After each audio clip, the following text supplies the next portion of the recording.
벌써 절기가 오늘 춘분이네, 춘분. 밤낮의 길이가 똑같은 날입니다. 오늘은 욕심에 대한 경전을 우리가 읽었는데 사실 이 욕심이 제일 문제죠, 그죠?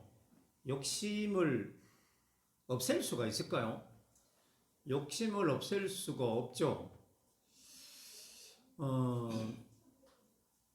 우리가 이런 게 있죠. 부처님께서 무상정등정각을 이루셨다. 최상의 깨달음을 얻었다. 이랬는데, 그 석가모니 부처님이 무상정등정각을 이루었는데도 불구하고 완전한 깨달음을 얻지 못했다라고 했어요. 그러면 언제 완전한 깨달음을 얻었다 했느냐?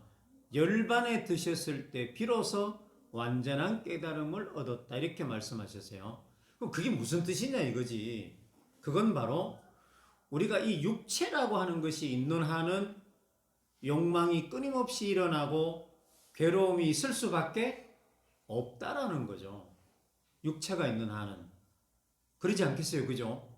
아니 부처님인들 뭐 육신이 있는데 뭐 부처가 되면 뭐 안 먹어도 되나요? 부처는 뭐 가시에 찔리면 안 아프나요? 아니지, 똑같잖아요. 다 똑같지. 이 육체가 있는 한은 그거를 어떻게 할 수가 없는 거예요. 그래서 부처님이 이제 육체를 다시 본래 자리로 돌아보낼 때 그때 완전한 깨달음을 얻으셨다. 이런 표현을 썼단 말이에요. 그러니까 우리가 이제 이 육체가 있는 한은 뭐 정말로 완전한 즐거움 뭐 이런 건 없어요. 완벽 이런 것도 없고 그죠? 우리가 뭐 완벽한 삶을 사는 사람이 이 세상에 있을까요? 없어요. 다 그만해요. 다 조금 잘하고 못하고 차이지. 그래서 우리가 뭡니까? 누가 나무를 보고 뭐라 그러면 뭐라 그럽니까? 떡 묻은 게 흙 묻은 게 나무련다고 그러잖아요. 그러니까 그 얘기는 뭐죠? 남 허물 보지 마라. 다 비슷비슷하다. 이런 얘기죠. 근데 이제 이 문제는 우리가 부처님께서 깨달으시고 난 다음에 우리들에게 이 부처의 삶을 일러주셨는데 그 삶이라고 하는 게 어떤 것을 말하는 건지를 좀 현실적으로 우리가 생각을 해야 되는 거죠. 그래서 그거는 우리가 뭐 여러 가지 방면으로 생각할 수 있겠지만 우리들의 욕심을 좀 더 넓은 의미로 우리가 좀 돌리는 거죠. 그걸 우리는 공의 삶이다라고 늘 이야기합니다. 공의 삶. 내보다는 나를 위해 사는 건데 모든 인간은 다 이기적이에요. 자기를 위해 살 수밖에 없어요. 근데 자기를 위해 살아가는데 그 자기 위해서 살아가는 삶을 자기라고 하는 존재에 대해서 좀 더 확대 해석하는 거지. 그 얘기는 뭔가 하면은 내 주변에 내가 존재할 수 있도록 만들어주는 그 인연들을 위해서 내가 돌리는 거죠. 그렇게 할 때 우리들의 삶이 훨씬 좀 더 이렇게 뭐랄까요? 보람있다라고 하면 좀 그렇고 표현하기가 좀 그렇네요. 하여튼 좀 더 우리가 큰 삶을 살게 된다라는 거죠. 그래서 보살로 사는 길이 어떤 길이냐 그랬을 때 그걸 말하는 거다. 이 자기의 욕심, 욕망 이것을 나를 중심으로 살아가는 사람들을 위해서 내가 뭐죠? 베풀고 그렇게 살아가는 삶이 바로 보살로 살아가는 삶이다. 그래서 우리가 이제 나를 중심으로 살아가는 인연들이 많이 있지만 그중에 가장 근본적인 인연이 세 가지가 있잖아요. 그죠? 첫 번째가 뭡니까? 내가 이 세상에 존재할 수 있도록 해준 인연. 그게 누구예요? 부모입니다. 부모. 그 부모는 내가 어떻게 할 수가 없어요. 내가 선택할 수가 없잖아요. 물론 우리가 어변으로 쫓아난다라고 인과적으로 말할 때에 그 업의 힘에 의해서, 업력에 의해서 태어난다 그랬거든요. 중생은 업생이라 그래서 업력에 의해서 뭐가 쇠붙이가 자석에 끌려가듯이 그렇게 끌려간다 그랬거든요. 그게 업력이라고 그랬어요. 그러니까 내가 내 업이라고 하는 게 여기에 있으면 요 업이 가장 이 업하고 가장 잘 맞는 쪽으로 끌려간다라는 거죠. 그게 내가 들어가는 어머니의 자궁이라는 거죠. 내가 선택은 안 했지만 업력에 의해서 그렇게 끌려갔다는 건데 그걸 좀 해석을 좀 이렇게 확대해 보면 뭐죠? 내가 뭐 선택한 건 진배 없지 뭐 그죠? 내가 그런 인연 지어서 그 비슷한 인연을 쫓아서 부모를 만났다고 하니 여하튼 우리가 부모를 선택하는 거는 내가 의식적으로 내가 어떻게 할 수가 없는 거예요. 그죠? 그래서 운명적인 만남이죠. 숙명적인 만남이라고 하는 것도 그런 거잖아요. 천류는 그런 거죠. 그렇게 만나지는 거죠. 그 다음 두 번째는 뭐예요? 부부입니다. 부부. 부부 인연은 뭐죠? 내가 완전히 의식적으로 선택하는 거예요. 근데 부부, 세상에서 물건 고를 때 아주 심사숙고해서 고르는 게 많은데 세상에서 고르는 것 중에 제일 심사숙고하는 게 뭐예요? 결혼이라는 거예요. 결혼할 때만큼 많이 따지고 많이 살피는 게 없어요. 그죠? 얼마나 많이 고릅니까? 아니 물건을 고른다 했는데 그보다 더 심하게 고르는 물건이 있을까요? 없어요. 결혼할 때 보세요. 잘생겼나 못생겼냐, 키가 작냐 크냐, 공부는 얼마만큼 했냐, 돈은 얼마나 많이 벌냐, 그죠? 직장은 어떻냐, 성격은 어떻냐, 그것만 봅니까? 걸음걸이, 말투, 그죠? 심지어 뭐죠? 부모는 어떤지, 형제는 어떤지, 그것만 보요. 집안은 어떤지까지 보잖아요. 여하튼 이게, 그 다음에 또 그 사람이 경상도 사람이냐, 전라도 사람이냐, 하여튼 출생도까지 보고 엄청나게 봐요. 그렇게 해서 고르는 게 결혼이라는 거예요. 이게 두 번째 인연. 그 다음에 세 번째는 뭐죠? 자식입니다. 자식은 내가 뭐죠? 선택하는 거. 내가 자식을, 우리가 의식적으로 자식을 가지려고 하는 욕심에 의해서 내가 자식을 가지는 거잖아요. 이거 외에도 우리가 여러 가지 인연들이 있잖아요. 그 인연들이 사실 전부 다 내가 선택했던 안 했던 간에 정말 나를 애워사고 있는, 나를 존재하게 하는 그 인연들이요. 그렇기 때문에 내가 행복하다라고 할 때 내 혼자만 행복하면 행복할 수가 없어요. 그죠? 부모님도, 부부도, 자식도 뭔가 좀 이렇게 큰 문제가 없을 때 내가 행복이라고 하는 표현을 쓸 수 있는 것이지, 나는 건강하고 아무 문제 없어도 부모님이 아니면 부부 간에 또는 자식 간에 이런 어떤 우리가 우환이나 질병이나 이런 것들이 있으면 우리가 힘들잖아요. 그래서 내가 정말로 인생을 살아갈 때 내 욕심, 욕망을 온전히 나를 위해서가 아니라 이런 주변에 내 중심에 나를 존재하게 하는 그런 인연들을 위해서 이렇게 베풀고 살아가는 삶이 될 때 그게 보살의 삶이 될 수 있다.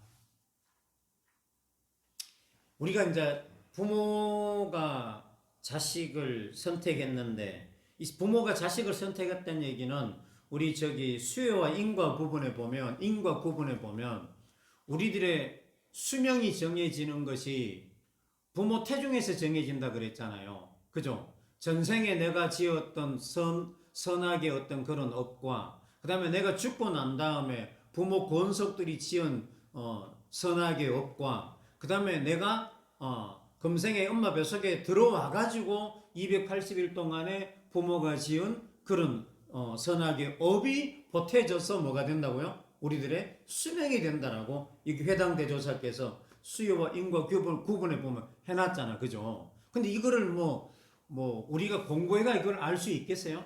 우리 수명이 어떻게 정해지는지, 알 수가 없지. 우리가 이제 우리가 학습해서 알 수 없는 것들은 이제 성령들의 말씀이나 이런 걸 통해서 믿든지 안 믿든지 그런 것으로 우리가 정해질 수밖에 없어. 그죠? 부처님 아니라 뭐 우부처님이만 해도 안 믿는 사람은 안 믿잖아요. 이 지구상에 80억, 90억 사람이 살지만 불교 믿는 부처님 진리 믿는 사람 몇 사람 안 되잖아요. 불교가 세계 종교 가운데 뭐 5번째가 6번째 거리밖에 안 되잖아요. 그죠? 우리는 뭐 부처님 말씀이 절대적인 것 같지만 그렇지 않잖아요. 결국에는 우리가 사람들이 각자가 개인이 믿느냐 안 믿느냐에 따라서 완전히 달라지는 거죠. 근데 이제 우리가 부모가 자식을 선택한다라고 하는 것은 바로 부모가 자식을 뱃속에 넣어서 밖으로 끄집어내기 전에 수명을 결정하는 만큼 우리 육체에 대해서 많은 것들을 결정한다라고 하는 거죠. 저도 지금 지난주에 허리를 삐끗해가 몸이 불편한데 1년에 한두 번씩 제가 꼭 이래요. 제 몸이 좀 부실한 게 몇 군데가 있거든요. 그 중에 하나가 허리 부분인데 허리가 약간 일자 허리 가진 사람들이 허리가 별로 안 튼튼해요. 허리가 이렇게 활처럼 이렇게 많이 이렇게 휘어져 있어야 그런 허리가 힘이 있거든요. 허리도 튼튼하고 있는데 저는 거의 이렇게 거의 일자처럼 돼 있어요. 이런 사람들이 허리 힘이 별로 없어요. 힘을 잘 못 써. 이렇게 잘 삐고 이렇게. 저도 지난주 일한 것도 아니고 이렇게 팔을 쭉 뻗었는데 뚝 하더니 이렇게 아파요. 그래서 아마도 제 생각에 우리 어머니께서 저를 가졌을 때 제가 몸에 오장육부가 다 생길 때 허리 뼈가 딱 생길 때 우리 아버지 원망을 많이 한 것 같아요. 제 얘기입니다. 제 얘기. 경전에 나온 것도 아니고 제 얘기입니다. 그죠? 어쨌거나 제 몸을 내가 만든 게 아니라 부모님이 만들어 주신 거잖아요. 근데 이게 부실한 부분이 있는 거 보면 틀림없이 그런 것 같아. 제가 이제 추측해 보건데 추정을 이래 해보면 인과적으로 인연적으로 해보면 그런 것 같아요. 실질적으로 이제 물어보니까 우리 어머니께서 아버지 원망을 평생 많이 하셨다 그랬잖아요. 근데 유독 허리 만들어질 때 더 많이 한 것 같아. 어머니를 원망하는 게 아니고. 그래서 제가 이런 생각하면서 그래요. 그래도 참으로 다행이다. 원망을 더 많이 해가지고 병신을 만들어놨으면 어쩔 뻔했나, 그죠? 그러니까 우리가 이게 지족이라는 게요. 지족이라는 게 욕심이 발동해서 내 마음에 들도록 생각해버리면 이게 끝이 없어요. 그죠? 이게 끝이 없잖아요. 그런데 지족할 줄 안다라고 하는 것은 아이고 그래도 천만다행이다. 요만큼이라 요래 해준 게 얼마나 고마웠냐 라는 생각을 할 수 있다라는 거잖아요. 그죠? 그러니까 그래 생각하면 지금 나쁜 게 아니라 뭐죠? 고맙고 감사 그런 것으로 된다라는 거죠. 그러니까 우리가 세상을 살아갈 때 행복이라고 하는 게 내가 원하는 대로 다 이루어진다고 행복한 게 아니라 어떻게 하면 지족하는 마음을 가질 때 우리는 행복을 더 많이 느낄 수가 있다 이런 얘기예요. 그러니까 우리는 지족해야 된다라는 거예요. 물론 우리가 물질 시대에 돈도 많이 벌어야 되고 그 다음에 또 우리가 육체가 있는 나는 우리가 어떤 것도 마음대로 잘 안 되기 때문에 육체 자체가 건강해야 돼요. 그죠? 질병도 잘 안 걸리고 그 다음에 뭐 뼈나 이런 혈관이 이런 게 튼튼해가지고 뭐 어지간해가 탈이 안 나야 되는데 그렇지만 우리가 그렇지 않잖아요. 그렇지만 지금 제처럼 어떤 신체 부위에 약점이 있거나 이럴 때 이거를 뭐죠? 왜 이렇게 나눴지? 이러면 이게 원망이 되잖아요. 근데 아까 이 세 가지 인연 가운데 이 자식들이 부모를 정말로 고맙게 생각하는 것보다는 부모를 원망하는 자식이 훨씬 많다라는 거예요. 자식들이 부모를 원망한다는 거죠. 공부 제대로 안 시켜준다고, 제대로 안 먹여준다고, 이렇게 해서 원망하는 게 훨씬 더 많다는 거잖아요.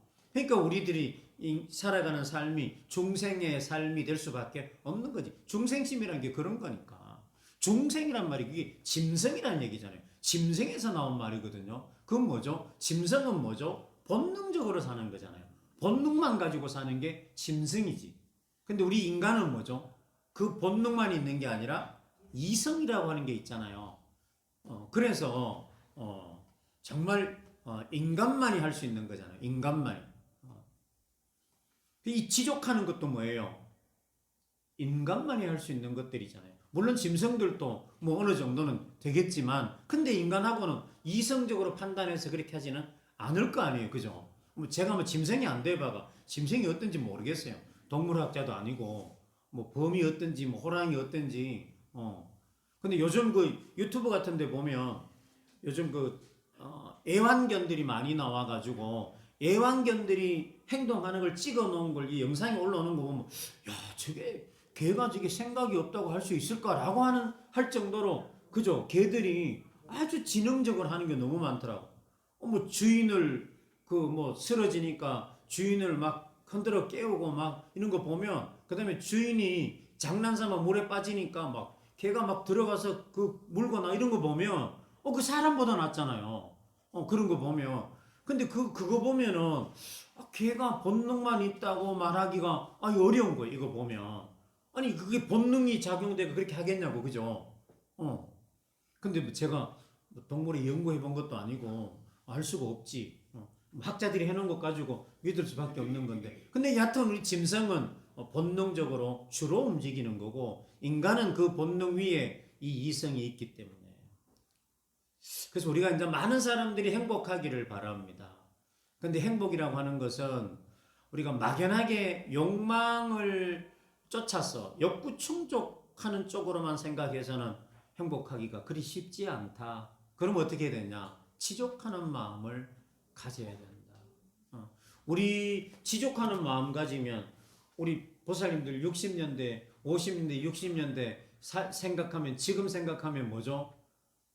만 개 말할 게 없잖아, 그죠? 옛날에 50년대, 60년대는 어땠어요? 저는 뭐, 가난한 속에 살아도 그렇게 가난한 줄 몰랐지만, 똥구멍이 찢어질 정도로 가난하다 이랬잖아요. 저는 저도 그 얘기고, 아니, 가난한데 똥구멍이 왜 찢어지? 이랬다고요.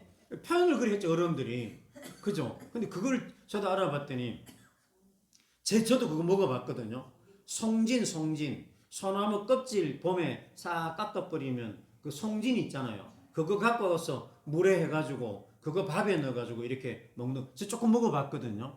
그리고 어릴 때 간식이 없으니까 산에 가면은 그 소나무 껍질 벗겨 가지고 이렇게 옥수수 하듯이 이래 하면 거기 억수로 구수한 물이 많이 나와요. 그거 이래 먹으면. 그러면 송진 그거 벗겨가 씹어 가지고 먹고 뱉어내고 이랬거든요. 근데 그게 배 속에 들어가면 이렇게 굳어가지고 완전히 돌덩어리가 된대요. 그러니까 이제 살이 없고 먹을 게 없으니까 그걸 섞어가지고 먹으니까 그게 대장 안에 가면 막 굳어지고 완전 돌덩어리 되는데 그게 항문으로 나오려고 그러니까 똥구멍이 찢어지는 거지. 그렇게 해서 그 말을 했다 하더라고요. 우리가 그런 때에 생각하면 지금 생각해 보면 그죠? 이거 뭐 정말로 좋잖아요. 그런데도 우리 뭐예요? 아직까지 부족한 게 그때나 지금이나 똑같잖아요. 먹을 거는 많은데 뭐 메뉴가 마음에 안 들든지 뭐 맛이 마음에 안 들든지 여하튼 뭐 이 욕구라고 하는 것은 이게 끝이 없어요. 욕망은 정말 끝이 없어요. 그 다음에 집도 마찬가지. 의식주 보면 마찬가지잖아요. 집도 우리 60년대 그때 보면 뭐 그냥 흙집에 살았잖아요. 그 집안에 뭐 개미도 있고 뭔가 벌레 다 있고 맨날 애들 때문에 흙 먹고 살았잖아. 방바닥이 그 흙먼지 천지였잖아. 그죠? 저도 그런 집에 살았고 시골집에. 근데 요즘 아파트 얼마나 좋습니까? 뭐 저도 경복궁 가봤지만 경복궁이 아파트만큼 좋지 않더라고. 우풍이 있습니까? 뭐 있습니까? 뭐 얼마나 좋아요. 그런데도 뭐예요? 우리가 마음에 흡족한 그런 것은 아니잖아요. 늘 뭔가 더 좋은 거 찾아갑니다. 그래서 우리가 계속 이 욕망을 쫓아가서는 결코 행복할 수가 없다. 이런 수행을 통해서 지족하는 마음을 우리가 가질 때 우리들의 삶은 좀 더 행복이라고 하는 것을 느낄 수가 있다. 고맙고 감사한 마음을 더 많이 가지게 된다라는 거죠. 그래 살아야 뭐 좀 그렇지 않을까 그죠? 어제 그저께도 제가 우리 서울의 어느 보살님 위독하다고 그러던데 58년 개띠밖에 안 됐는데 위독하대요. 그래서 근데 그 보살님이 오랫동안 같이 공부를 했는데 참 욕심이 참 많았어요. 욕심이 많아가 보험업을 했는데 보험업을 전국에서 1등을 아주 오랫동안 했어요. 그래서 아주 돈도 많이 벌었고 집도 좋은 집에 살고 그렇게 하는데 결국에는 이제 일찍 뭐 당이 심해가지고 다 힘들었거든요. 근데 어제 그저께 위독하다 하길래 그 얘기를 듣고 나니까 마음이 며칠 동안 계속 찝찝해요. 뭐 그 찝찝할 필요도 없는데 다 인연 따라 살다가 가는 건데 그게 이제 정이 있으니까 그러겠죠, 그죠? 그렇게 열심히 일해가지고 돈 많이 벌어가 이제 아들 이제 옛날 얘기예요. 아들 딸 시집 장가 다 보내놓고 이제 좀 잘만하니까 내 몸 병들어 죽는다는 거예요. 이게 인생이라는 게 정말 뭔지 한번 생각하게 하는 거잖아요. 그렇게 보면 그분이 그렇게 살았던 게 뭘 위해 살았겠어요? 많은 부분이 아들, 딸 위해서 살았단 말이에요. 자식 위해서 한 거지. 우리나라 사람들의 어떤 대표적인 모습들이잖아요. 근데 그거를 잘 됐다 잘못됐다 이런 차원보다는 우리가 부모라고 하는 존재에 대해서 그런 고마움으로 생각해 보면 그 부모의 은혜가 얼마나 지중하냐 이 말이지. 그러니까 이런 것들도 다 뭐죠? 우리가 지족하는 마음을 가질 때 그 부모 은혜를 좀 더 우리가 느낄 수 있게 되는 것이지 지족하는 마음이 안 생기면 부모에 대해서도 별로 고마운 게 별로 없어요. 오히려 마음에 안 드는 마음이 더 많이 생길 수 있는 거지. 뭐 아버지 성질이 더러워가 뭐 어릴 때 힘들었다는 둥 뭐 이런 거 그죠? 뭐 엄마 아버지 맨날 싸워가지고 뭐 내가 힘들었다는 둥 이런 생각이 더 많이 들잖아요.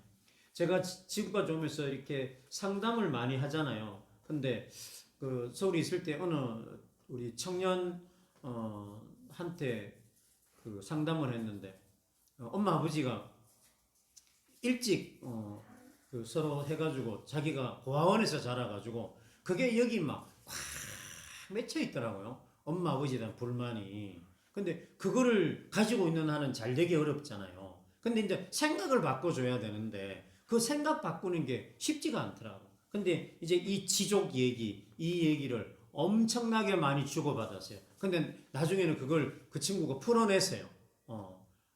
정말로 나를 이제 이렇게까지가 자기가 나중에 만약에 나를 그래도 한국 고아원에 나눴으니 내가 나중에 엄마 아버지를 찾았는데 나를 만약에 저 미국이나 어디 보내버렸으면 내가 엄마 아버지나 제대로 찾았겠냐 이거지.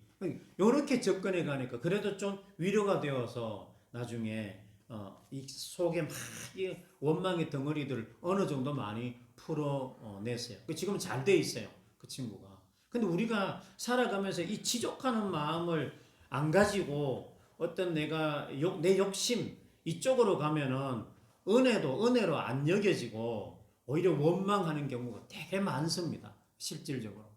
근데 우리 실질적으로 부모가 자식 버릴 때 얼마나 힘들면 부모가 자식을 버리겠냐고. 근데 이 생각 못 하거든요. 그냥 단순하게 버렸다라는 생각만 한단 말이에요. 그죠? 근데 이 지족의 마음을 가지면 이제 뭐가 되냐 하면은 이제 입장을 바꿔서 그 부모가 자식을 버릴 수밖에 없었던 그 부모의 마음을 헤아리는 것까지 갈 수가 있다라는 거예요. 그래서 이 지족심은 정말 중요한 것 같아요.